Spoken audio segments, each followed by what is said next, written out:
हमारा देश एक बड़े बदलाव के दौर से गुजर रहा है और इसकी जो दिशा है, दोनों तरह की ताकतें, हिंदुस्तान में जमीनी स्तर तक लोकतांत्रिक अधिकार से लोग संपन्न हों, यह भी आंदोलन है।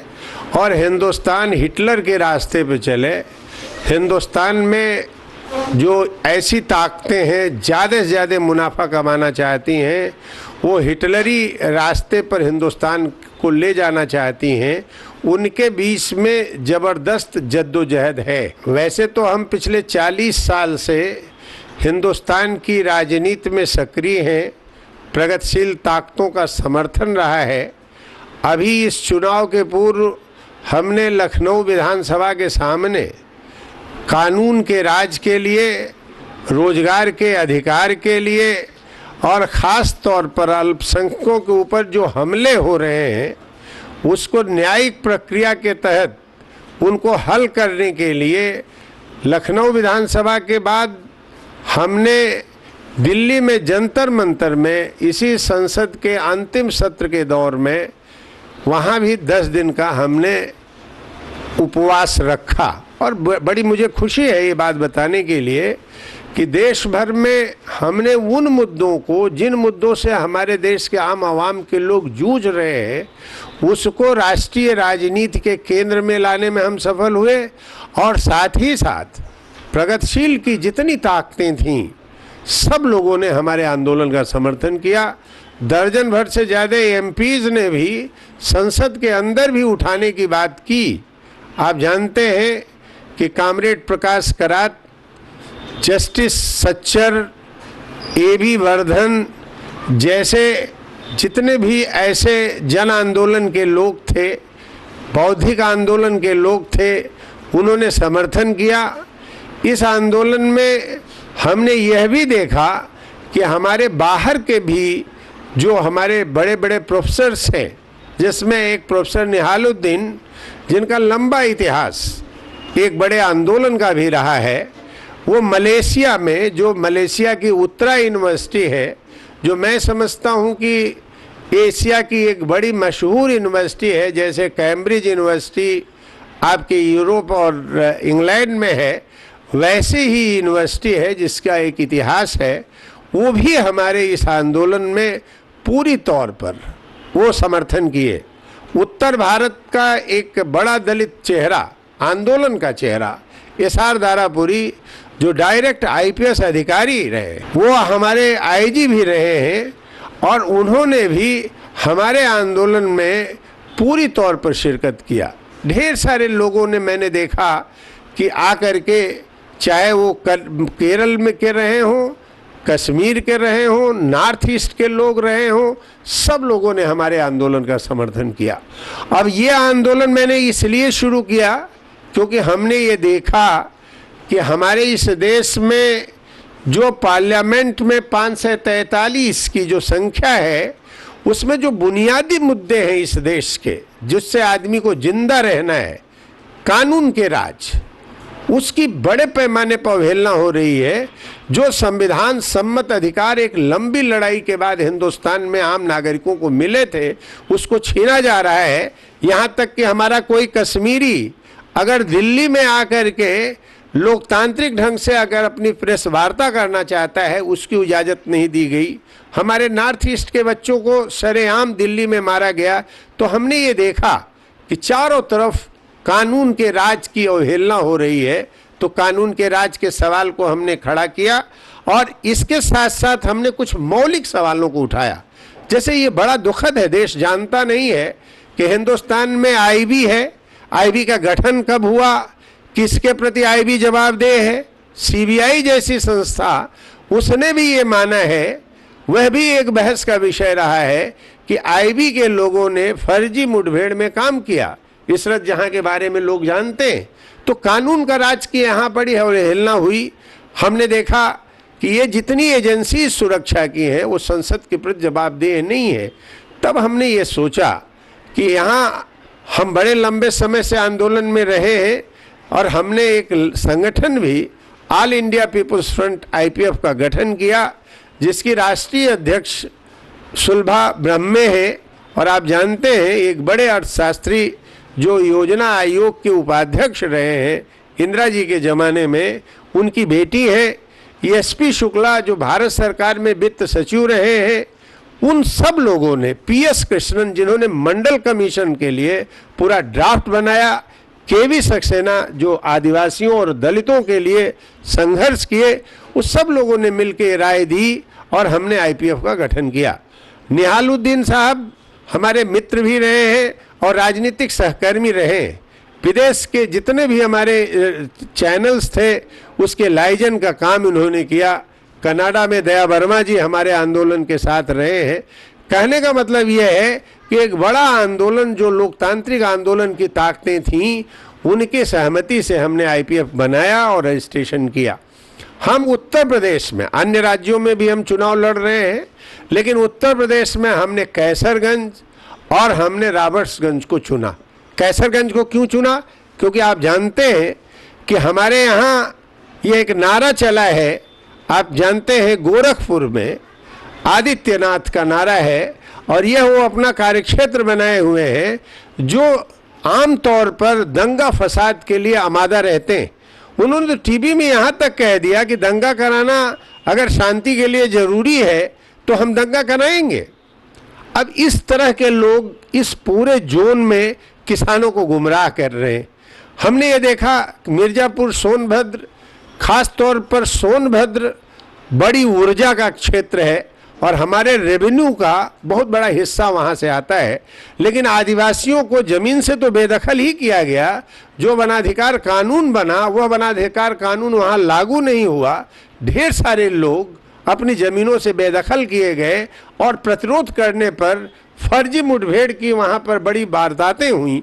तो हमने दारापुरी साहब से भी कहा कि अगर वहाँ की जनता, ये अगर हमने वहाँ जनमत संग्रह कराया, रायशुमारी कराई, और हमने कहा कि अगर वहाँ की जनता चाहती है रॉबर्ट्सगंज में आपको और निहालुद्दीन साहब को, अगर ये कैसरगंज के लोग चाहते हैं तो मैं आप लोगों से चाहूँगा कि आप लोग इसको स्वीकार किए। रायशुमारी में हमने देखा बड़े पैमाने पर उत्साह मैंने देखा, वो प्रोफेसर निहालुद्दीन के लिए भी देखा और दारापुरी जी के लिए भी देखा।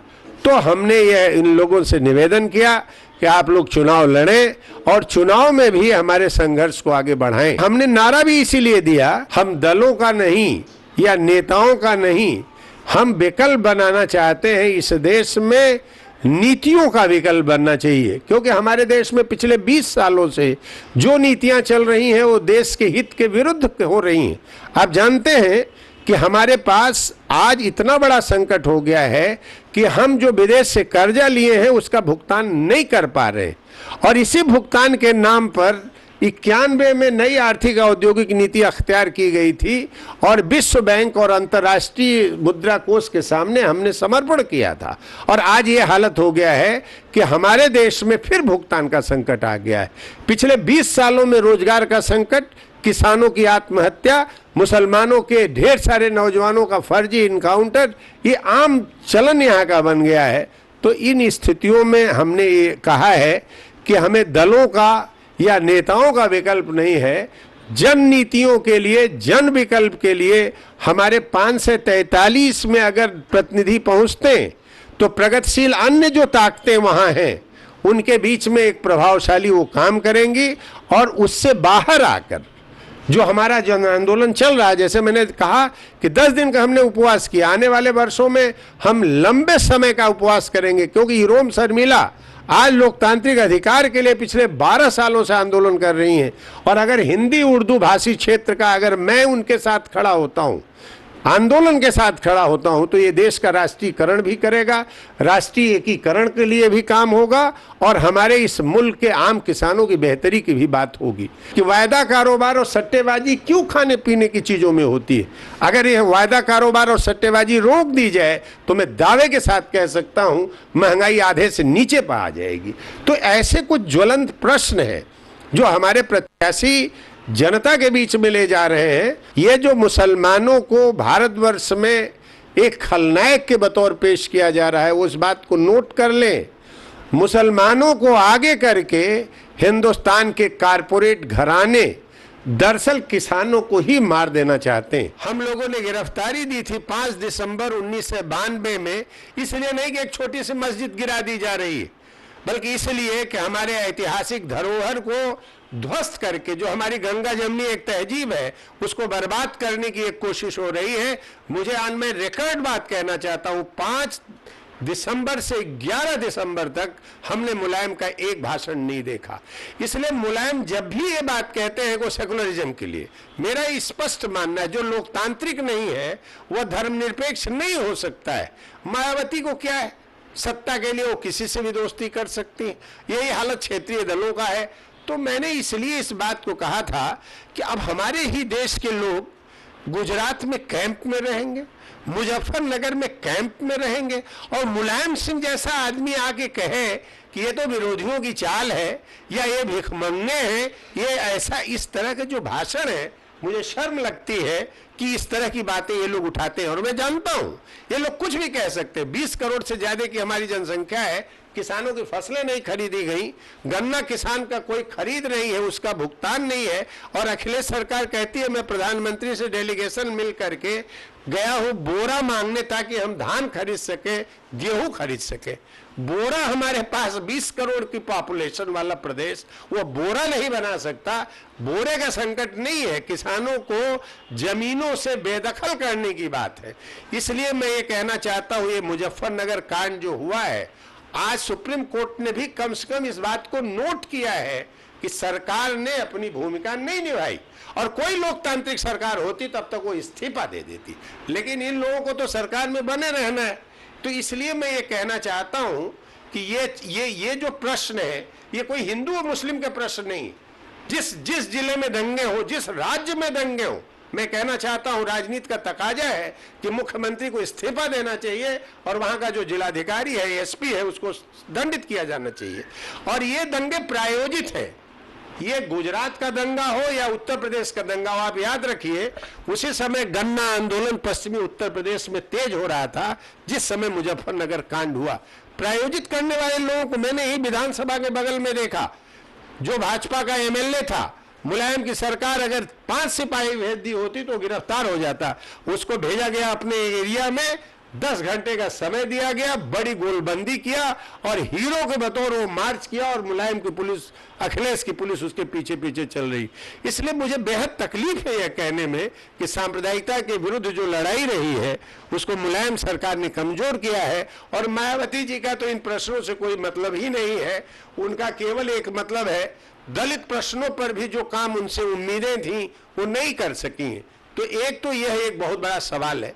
दूसरा, यहां पर बच्चे पकड़ लिए गए, आप एक कमीशन बनाते हो, कमीशन की रपट आ जाती है। 10 दिन हमने भूख हड़ताल किया, कई महीने तक लड़के यहां पर मंच बना करके मीटिंगें किए, लेकिन आज तक वो जो दंगाई है उनको सजा दिलाने के लिए निमेश कमीशन का एक्शन टेकन रिपोर्ट नहीं आई। साथ ही साथ आप देखिए जो एफआईआर दर्ज हुआ उसकी विवेचना तक नहीं शुरू हुई। तो उत्तर प्रदेश में यह जो एक पूरा वातावरण बना हुआ है वो बेहद खतरनाक है, और इससे निपटने के लिए भी हम लोगों को चौतरफा जो मेहनत कश है, खासतौर पर किसान जिसको वो मुसलमानों के विरुद्ध गोलबंद करते हैं, उनकी गोलबंदी पर सर्वाधिक जोर देना है। तो इसीलिए इस एजेंडे में, इस चुनाव में किसान गोलबंदी, किसान हमारे पक्ष में खड़ा हो, और यह सवाल हम लोगों को मजबूती से उठाना है। और सांप्रदायिकता का जो सवाल है वो हिंदू और मुसलमानों में कोई तनाव नहीं है। सांप्रदायिकता तो दरअसल यह एक राजनीतिक हथियार है, और इसके माध्यम से हिंदुस्तान में लोकतंत्र को खत्म करके तानाशाही लाना ही इन लोगों का मकसद है। इसलिए आप गौर करिए, इन पिछले 20 सालों में जो आपका धरना प्रदर्शन, इस तरह के जो लोकतांत्रिक अधिकार थे, इन अधिकारों का हनन हुआ है। हम ये लखनऊ के सामने अब धरना नहीं दे सकते विधानसभा, जहां 20 साल से हम लोग करते रहे हैं।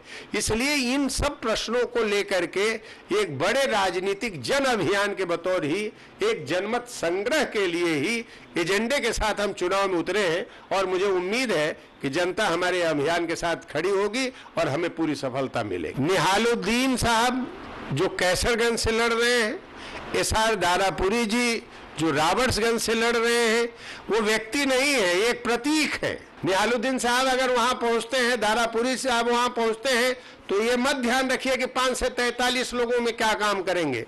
5 से 43 लोगों में जो 67 सालों में नहीं हुआ है, रोजगार के अधिकार से लेके हर नागरिक के अधिकार की और सांप्रदायिक ताकतों को सजा दिलाने के लेके किसानों के आयोग को बनाने, उनके बोने के समय उसका दाम डिक्लेयर करने और खरीदने, महंगाई पर रोक लगाने जैसे जो जीवंत सवाल हैं, उसको पार्लियामेंट के अंदर ही नहीं उठाएंगे, पार्लियामेंट के बाहर उसको लेके एक बड़ा जन आंदोलन करेंगे, राजनीति का एक नया चैप्टर खोलेंगे। इसलिए मैं जनता से कहता हूं कि आपके वो प्रतिनिधि हैं, अपने पैसे से, अपने संपर्क से आप खुद इस चुनाव को लड़िए, आप खुद चुनाव जीतिए। आपके जीतने का मतलब है निहालुद्दीन जीतेंगे, आपके जीतने का मतलब है दारापुरी जीतेंगे। और सभी लोग इस बात को जानते हैं कि हमने कितने संघर्ष चलाए। ये आपका पूरा का पूरा जो आपका सोनांचल है, जिसको आप मिर्जापुर, सोनभद्र, चंदौली जोन में जानते हैं, बड़े पैमाने पर यहाँ पर गरीबों का दमन हुआ। उस दमन के खिलाफ आईपीएफ एक आवाज थी। उसी तरह का दमन इन इलाकों में हुआ है। इसलिए इन लोगों को दो व्यक्ति नहीं, एक आंदोलन के प्रतिनिधि के बतौर निहालुद्दीन जी को 57 कैसरगंज संसदीय क्षेत्र से और दारापुरी जी को रॉबर्ट्सगंज से मैं जनता से अपील करता हूं जिताएं। और यह उनकी जीत नहीं, आम जनता की जीत होगी और लोकतांत्रिक आंदोलन की ताकतें देश में मजबूत होंगी। धन्यवाद।